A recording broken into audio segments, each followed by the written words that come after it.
ሰላም ጤና ይስጥልኝ ውድ የቲቶታይም ቤተሰቦች እንደምናችሁ። በዛሬው ቆይታችን ደግሞ ፎርጌቲንግ በሚለው ርዕስ ማለትም ሚኒንግ ኤንድ ኮንሰፕት ኦፍ ፎርጌቲንግ የሚለውን የምንመለከት ይሆናል። እስከ መጨረሻው ድረስ አብራችሁን ቆዩ። ያላችሁት ዋይፋይ ከሆነ ይህን ቪዲዮ የምታዩት ቪፒኤን ማብራታችሁን እንዳትረሱ። እሺ፣ መርሳት ወይም ፎርጌቲንግ ምንድን ነው የሚለውን ነገር እንግዲህ ስንመለከት አንድ ሰው ከዚህ በፊት በነበረው ቆይታችን ኢንኮዲንግ፣ ሪትራይቭ ማድረግ እንዲሁም ስቶር ማድረግ እያለን አይደል የመጣ ነው። ዘን እነዚህ ሁሉ ነገሮች ይሄዱና መሀል የሆነ ችግር ሲገጥማችሁ ወይም ኢንኮድ ማድረጋችሁ ወይም አንድ ነገር ስቶር ማድረጋችሁ ከተተወ ምን መሆን ይችላል? ፎርጌት የሚለው ነገር ይከሰታል ማለት ፎርጌቲንግ የሚለው ነገር ይከሰታል። ነገር ግን ሞቲቬትድ የሆነ ፎርጌቲንግ ደግሞ አለ። አንዳንድ ጊዜ በሰዎች ህይወት ውስጥ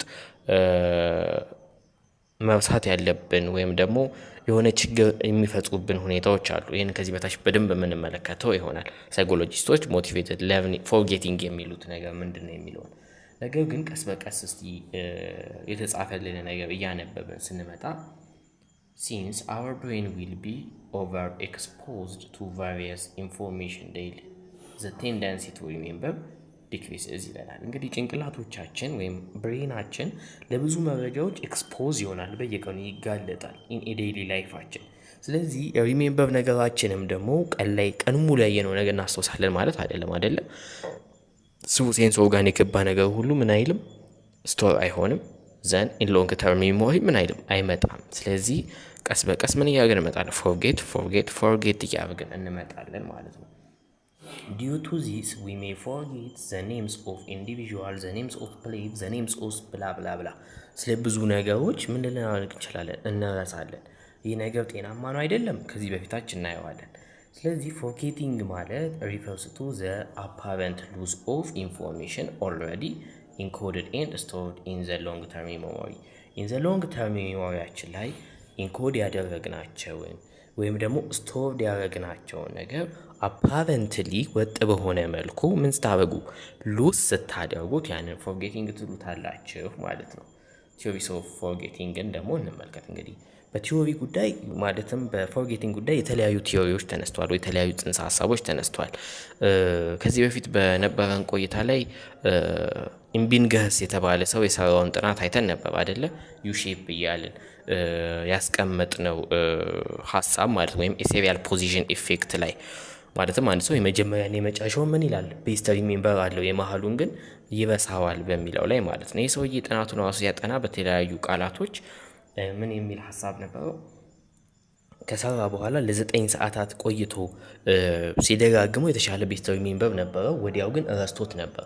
ይሄኛው በምሳሌ ሳስቀምጥላችሁ እናንተ ታነቡና አዲስ ነገርን ምንድነው የተባለ ወይም እንዴት ነው ምናምን ስትባሉ አሁን ሰምታችሁት እዛውኑ ተረስቷላችሁ። ወይኔ ምን ነበር ትላላችሁ። ይሄኛው የሆነው አሁን ላይ ሰምታችሁትና አሁን ላይ አጥንታችሁ ስለሆነ ነው። ነገር ግን አስ ኢምቢጊየስ ቲዮሪ ከ9 ሰዓት በኋላ ያንን ያነበባችሁትን ነገሮች ብትደጋግሙት የተሻለ ቤስት ሪሜምበር ይኖራችኋል ብሎ ያስቀምጣል ማለት ነው።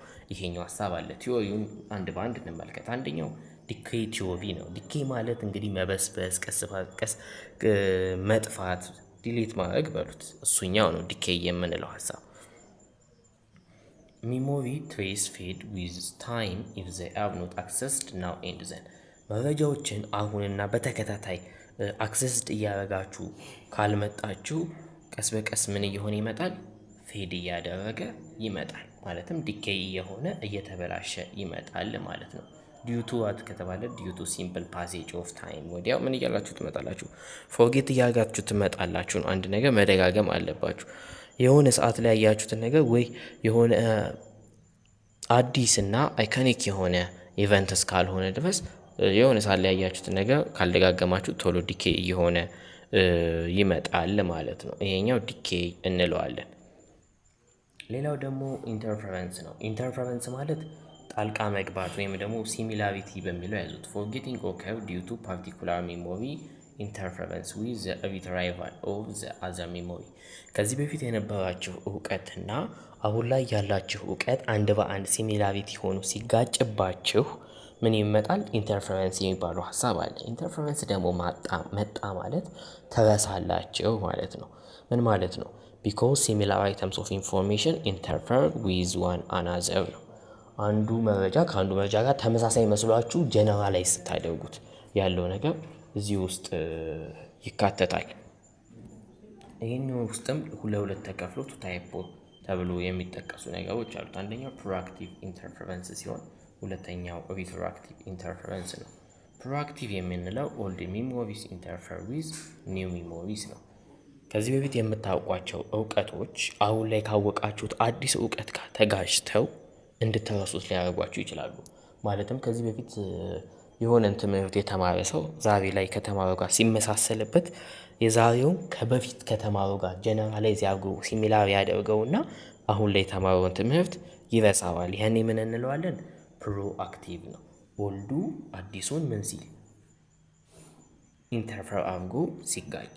ሪትሮአክቲቭ ደግሞ የሚባል አለ። ሪትሮአክቲቭ ማለት ደግሞ ዛሬ ላይ የተማራችሁት ትምህርት ከዚህ በፊት ከተማራችሁት ትምህርት ጋር ጀነራላይዝ አድርጋችሁ ይዛችሁ ፎርጌት ስታደርጉ ነው። ተቀያየረ። ሪትሮአክቲቭ ሲሆን ኒው ቱ ኦልድ ሆነ ማለት ነው። ስለዚህ ማቴሪያል ሊደርስ ሌተር ዲስረፕትስ ሪትራይቫል ኦፍ ኢንፎርሜሽን ለርንድ ኤርሊየር የምንለው ሀሳብ ይሄኛው ነው ማለት ነው። ዛሬ ላይ የተማራችሁት ትምህርት ከዚህ በፊት ከነበራችሁ እውቀት ጋር ተጋጭቶ የበፊቱን ምን እንድትሉት ያደርጋችኋል? እንድትረሱት የሚያደርግበት መንገድ ነው። ሌላው ዲስፕሌስመንት ቲዮሪ ወይም ደግሞ ኒው ሚሞሪ ፎር ኦልድ ነው። አዳዲስ ሚሞሪዎች ለኦልዱ ዲስፕሌስመንት ቦታ ሲሸጋሸጉ ወይም ሲቀያየሩ ያለውን ነገር ነው የሚያሳየን። አይምሯችን ሞልቶ አይደለም ዲስፕሌስመንት የሚፈጠረው። የጭንቅላታችን ኢንሾርት ተርም ሚሞሪ ላይ የሚቀመጠው እውቀት ወይም ደግሞ መረጃ ስቶር የሚሆነው ማቴሪያል ትንሽ መሆን በመቻሉ ነው። ቅድም ምን ብለናል? 7 + or -2 ያልነው ሀሳብ ማለት ነው። ብቻ ግን ዲስፕሌስመንት ቲዮሪ ምን ይላል መሰላችሁ? ስቴትስ ዛት ኒው ኢንፎርሜሽን ኢንተሪንግ ሜሞሪ ካን ዋይፕ አውት ኦልድ ኢንፎርሜሽን። አዳዲስ የሚገቡ መረጃዎች ኦልድ ኢንፎርሜሽንን ዋይፕ አውት ሊያደርጉት እንዲሁም ሊያወጡት ይችላሉ ይላል ማለት ነው። ስለዚህ ኢት ሞስትሊ አሶሺየትድ የሚሆነው ኤስቲኤም ወይም ሾርት ተርም ሜሞሪ ከምንለው ጋር ይሆናል ማለት ነው። 7 - ሰው ከ9 እስከ ስንት እስከ 5 ያለው የሚያህሉ አይተሞችን መያዝ ይችላል ነው። እዚህ ላይ ግን አንድ ነገር ልትይዙ የሚችሉት ቸንክ አድርጋችሁ ወይም ሪሀርሳል ካደረጋችሁት ኢሎንግ ተርም ሜሞሪያችሁ ላይ መቀመጥ ስለሚችል ኢና ሊሚትድ ካፓሲቲ ላይ መምጣት ስለሚችል የተሻለ ሜሞሪ የተሻለ ትውስታ ይኖራችኋል። እሺ ኢት ካንኖት ቢ አሶሺየትድ ዊዝ ኤልቲኤም ከሎንግ ተርም ሜሞሪ ጋር አይገናኝም ቢኮዝ ኦፍ ኢት ኢዝ ቨርቹዋሊ አንሊሚትድ ካፓሲቲ። ኤልቲኤም የምንለው አንሊሚትድ የሆነ ካፓሲቲ ስላለው ነው። ይሄኛውን በአንድ ምሳሌ ልንገባችሁ። የሆነ 50 ሰዎች የተዘረዘሩበት ጽሁፍ ሊኖር ይችላሉ ብላችሁ አስቡ እና ሁሉንም ያዙ ከተባለ ቅድም እንዳልኳችሁ የመጀመሪያን የመጨረሻውን የመያዝ ዕድላችሁ ይሰፋል። ነገር ግን ከዛም በላይ የመጨረሻውን ግን የመያዝ ዕድላችሁ ቤተር ሪሜምበራችሁ ሀይ ነው። መሀል ላይ ያለውን የምትረሱት ለምንድን ነው? አዳዲስ ሀሳቦች እየተጨመሩ በመጣችሁ ቁጥር መሀል ላይ ያለውን ዋይፕ አውት እያደረጋችሁ ስለምታወጡት ነው። ይሄኛው ሌላው ሞቲቬሽን ቲዮሪ ነው። በሞቲቬሽን እንግዲህ ሲግመንድ ፍሮይድ የተባለው ሰውዬም ያነሳዋል በደንብ ወይም ደግሞ የተደገፈ ነው። ሞቲቬትድ ፈልጋችሁ የምትረሱበት ወይም ደግሞ ኮንሽየሳችሁ ላይ አንዳንድ ጊዜ ብሎክ የሚያደርጉ ነገሮች አሉ አይደለ? ዛት ዊ ካን ፎርጌት ኤክስፒሪየንስ ሪፕሬሽን። አንዳንዴ ጭንቅላቶቻችንን ኢንኮንሽየስ ላይ ብሎክ የሚያደርጉ ጥሩ የሆኑ ሀሳቦችን እንዳናስብ የሚያደርጉ ትሪትን ውስጥ የሚከቱን ፔንፉል የሆኑ ወይ ውስጥ የሚከቱን አንዳንድ የሆነ ታሪክን ስትነግሩት ያንን ወይም የሆነ ትውስታ ስቀሰቅሱበት ያንን በማሰቡ ይጎዳል አይደለ? እነዛን ነገሮች ለማስቀረት ሲባል ፎርጌት ያስፈልጋል ማለት ነው። ይሄኛውን የሚነሳበት ነው። ስለዚህ ሞቲቬትድ ፎርጌቲንግ የምንለው ስሩ ሪፕሬሽን የምንለው ለዚህኛው ነው። ስለዚህ ፒፕል ብሎክ ዞስ ሚሞሪ ፍሮም ኮንሽስነስ ዛት አር ቱ ትሪቲንግ ኤንድ ፔንፉል ህመም የሚሰጡን ስጋት ውስጥ የሚያጨሩን ከሆኑ መረሳት አለባቸው እነዚህ አይነት ችግሮች። ሌላው ፎርጌቲንግ ኢሞሽናሊ ትሪትኒንግ ኤክስፔሪንስስ ፍሮም ኮንሽስ ሰች አስ ዊትነስ ኤ መርደር ኤምባራስመንት ጊልት ኤንድ ሾክ። እዚህ ላይ የሚጠቅስ ከግድያ ጋር የተያያዙ ከወንጀለኛ ጋር ይሄ ሰዎችን ሾክ የሚያደርጉ ነገሮች ሞስትሊ ሞቲቬትድ የሆነ ፎርጌቲንግ ያስፈልጋቸዋል። ምክንያቱም ሰልፍ ፕሮቴክቲቭ ስለሚያስፈልግ ማለት ነው። አንድ ሰው ራሱን መጠበቅ ራሱን በተሻለ ሁኔታ መምራት ስላለበት እንደዚህ አይነት ችግሮችን መማለት አለበት፣ መብሳት አለበት። ሌላው ኪው ዲፔንደንሲ ቲዮሪ ነው። ኪው ዲፔንደንሲ ማለት ምልክቶችን ጥገኛ አድርጋችሁ አንዳንድ ነገሮችን ስትይዟቸው ያን ምልክት በማጣታችሁ ምክንያት የያዛችሁትን ነገር ስታጡ ማለት ነው። ሀሳቡን እንመልከተው። ስቴት ዛት ፎርጌቲንግ ኦከር ዲው ቱ ላክ ኦፍ አዲኩዌት ሪትራይቫል ኪውዝ ነው። ይሄኛው ኦከር የሚያደርገው አንድ ነገር ልታስታውሱ የምትችሉባቸው ሙድ በሉት ወይም ሪትራይቫል የምንል እንድታስታውሱ የሚረዷቸው ኪዎች በመጥፋታቸው ምክንያት ያላችሁን መረጃ ምን ስትሉ ሎስት ስታደርጉ ነው ማለት ነው። ሎስት ስታደርጉ ለምሳሌ አንድን መንገድ ወይም ሊሆን ይችላል ከሆነ ምልክት አንጻር ተመልክታችሁ ያንን ምልክት ስታጡ ልትረሱ ትችላላችሁ። ይሄኛው ተገቢ ምሳሌ ባይሆን የሆነ ሙዚቃ ብለን እናስበው። የሆነ ሙዚቃ ትሉታላችሁ ወይም ሰምታችሁታል ቅድም እና አፌ ላይ እኮ አለ የምትሏቸው አጋጣሚዎች አሉ አይደለ? አፌ ላይ እኮ አለ ትሉና የሆነ ሰው አንድ ምልክት ወይም አንድ ኪው ሲሰጣችሁ ቶሎ ብላችሁ ያን ነገር ማስታወስ ትችላላችሁ። ስለዚህ ሎንግ ተርም ሜሞሪያችሁ ላይ እኮ አለ ታውቁታላችሁ። ነገር ግን ዲዩ ቱ ኪው በማጣታችሁ ምክንያት ሪትራይቫል ኪው በማጣታቸው ምክንያት ኢንዛት ታይም በዛች ቅጽበት ምን ልትሉ ቻላችሁ? ፎርጌት ልታደርጉት ቻላችሁ። ኪው ግን ሲመጣላችሁ ወዲያው ምን አረጋችሁ? ሪትራይቭ አረጋችሁት፣ አወጣችሁት ያንን ነገር ማለት ነው። ስለዚህ ኪው ዲፔንደንት ፎርጌቲንግ የምትሉ የሚባለው አንድ ነገር ምልክት አድርጋችሁ ይዛችሁ ያንን ነገር ስታጡት የምትረሱበት መንገድ ነው ማለት ነው። እሺ ኢምፕሩቪንግ ሜሞሪ ሰዎች እንዴት ሜሞሪያቸውን ኢምፕሩቭ ማድረግ ይችላሉ ወይም ደግሞ ለተሻለ ትውስታ ምን አይነት ነገሮች ይመከራሉ የሚለውን ነገር ከላይ ነካ እናደርገው። ማለትም ይሄ ብዙ ሀሳብ የሚነሳበት ስላልሆነ ቀላል ነው በሚል አንደኛ ፔይ አቴንሽን ነው።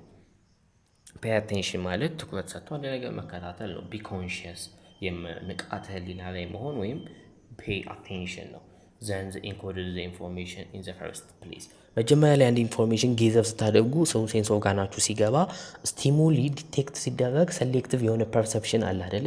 ሴሌክቲቭ አቴንሽን ወይም አቴንሽን የምለው ነገር የሚኖረው እዛ ላይ የምትሰጡት ትኩረትን ይወስነዋል። ፔይንግ አቴንሽን እሱኛው ነው። ኢንኮድ ኢንፎርሜሽን ኢን ሞር ዛን ዋን ዌይ ነው። አንድን መረጃ በተለያዩ መንገዶች ጌዘር ማድረግ መቻል። ከጥናታችሁ ጋር እያያዛችሁ እዩት። አንድን ጽሑፍ ስታነቡ ቀጥ ብሎ ማንበብ ሳይሆን በተለያየ መንገድ ያንን ነገር ማወቅ፣ በስዕላዊ መንገድ ሊሆን ይችላል። እናንተ ሊገባችሁና ልትረዱ በምትችሉ በተለያየ መንገድ ያንን ነገር ስተነትኑት ሞር ሚሞሬብል ይሆናል። ያ ነገር ነው ዘ ሞር ኢላቦሬት ዘ ኮዲንግ ዘ ሞር ሚሞሬብል ነው። ኢላቦሬት አድርጋችሁ ኢንኮድ ስታደርጉት ሞር ሚሞሬብል ይሆናል የሚባለው ለዛ ነው። ሌላው አድሚኒንግ ነው። የየራሳችሁን ትርጉም ምን ማለት ነው መስጠት ነው። the more meaningful the material the more likely it is stored in long term memory long term memoryያችሁ ላይ በተለያየ ትርጉም የሚሰጣቸው ነገሮች በተቀላሉ ይገባችኋል። ለምሳሌ አስተማሪ ሲያስተምራችሁ ሰፊ ምሳሌ የሚሰጥበት ክፍል ከሆነ በደንብ ትረዱታላችሁ ያንን ነገር። ወይም ደግሞ ዝም ብሎ ነበብ አድርጎ የሚያልፈው ከሆነ አትይዙትም። ይህ ለምን ሆነ? አድ ሚኒንግ የሚለው ፎር ፎርጌቲንግ ኢፌክት ስላለው ነው ማለት ነው። እሺ ሌላው ቴክ ዩ ታይም ነው። ጊዜን በትክክል መጠቀም ነው አይደለ? ጊዜን በትክክል መጠቀም ማለት ቅድም አፌክት ከሚያደርጉት ውስጥ ብለን ስሊፕ ኤንድ ሬስት ብለናል አይደለ? በተገቢው መንገድ ካላረፋችሁ፣ በተገቢው መንገድ ካልነቃችሁና ካልሰራችሁ ፎርጌት ታደርጋላችሁ። እዚህ ጋር ለጥናት የሚሆን አንዳንድ ነገር ላንሳላችሁና ፖሞዶሮ ቴክኒክ ይባላል አይደለ? 25 ደቂቃ ጥናት 5 ደቂቃ እረፍት፣ 25 ደቂቃ ጥናት 5 ደቂቃ እረፍት። 5 ደቂቃ እረፍቷ 25 ላይ ምን ታደርጋለች? ማተር ታደርጋለች ለ25 ደቂቃ። ስለዚህ ብሬክ ፎር ሬስት የምንለው ሀሳብ የሚመጣው እዚህ ጋር ነው። ሪክሬሽን ወይም ስሊፕ የሚባለው ነገር ይመጣል ማለት ነው። ሌላው ኦቨርለርን ነው። ኦቨርለርን ማለት ቅድም እንዳልኳችሁ ጫና መፍጠር ሳይሆን ሪሀርሳል ማድረግ እንዲሁም ሪፒት ማድረግ ነው። ሪሀርሳል በሁለት መንገድ ሲሆን ግን የሚበረታታው ሜንቴናንሱ ሳይሆን ያኛው ነው። ሌላው ሞኒተር ዩር ለርኒንግ ነው። ሞኒተር ዩር ለርኒንግ ማለት ሪቪዊንግ ፔሪዲካሊ ነው። ቶሎ እያላችሁ የምትማሩትን ነገሮች ምን ማድረግ፣ ቴስቲንግ ዩር ሰልፍ ፍሪኩዌንትሊ ራሳችሁን ምን ያህል አውቅ ያለው ፈተና መፈተን ወይም ደግሞ ሪሀርሲንግ ስሩሊ ቶሎ ያንን ነገር መደጋገም፣ ሞኒተር ማድረግ ራሳችሁን ወይም ደግሞ ሪቪዊንግ ፔሪዲካሊ ቶሎ መመልከት። ዩ ዊል ሃቭ ኤ ቤተር አይዲያ ኦፍ ሃው ዩ አር ዱዊንግ ማለት ነው። ስለዚህ ቶሎ ቶሎ አንድ ነገር እየደጋገማችሁ ስትመጡ የተሻለ እውቀት ይኖራችኋል፣ ፎር ቤተር ሚሞሪ ይኖራችኋል። እስካሁን ድረስ የተመለከትናቸውን ሀሳቦች እንግዲህ አጠቃልናል። ከእውቀትና ለፈተና ከመጠቀም ይልቅ ጥናታችሁ ላይ አጥንታችሁ እንዴት ሚሞራይዝ ማድረግ ይችላል የሚለው ላይ መጠቀማችሁ እንዳትረሱ። ስለዚህ ሜንቴናንስ ላይ እንዳይሆን ሪሃብ ሳላችሁ ልላችሁ ፈልጌ ነው።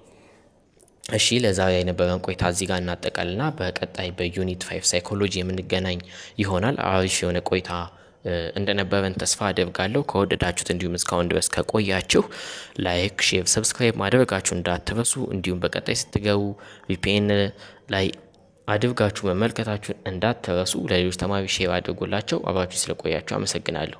በተጨማሪ አንድ መረጃ ሰጥቻችሁ ልጨርስና እንደዚህ አይነት ቪዲዮዎች እንዲሁም ሌሎች ትምህርቶችን ማግኘት ከፈለጋችሁ ማለትም በሾርት ኖት የተለያዩ የተውጣጡ ጥያቄዎች እንዲሁም ከዚህ በላይ የተተነተኑ ቪዲዮዎችን በቴሌግራም ፕራይቬት ቻናል ማግኘት ከፈለጋችሁ ቲቶር ታይም በፕራይቬት ቴሌግራም ቻናል ትምህርቶችን የሚሰጥ ሲሆን በዚህ ቪዲዮ ዲስክሪፕሽን ላይ ሙሉ መረጃውን አስቀምጥላችኋለሁ። የገባችሁ ተመዝግባችሁ ፕራይቬት ክላስ ውስጥ መማር ትችላላችሁ። የተሻለ ውጤት ማምጣት ትችላላችሁ ማለት ነው። አመሰግናለሁ።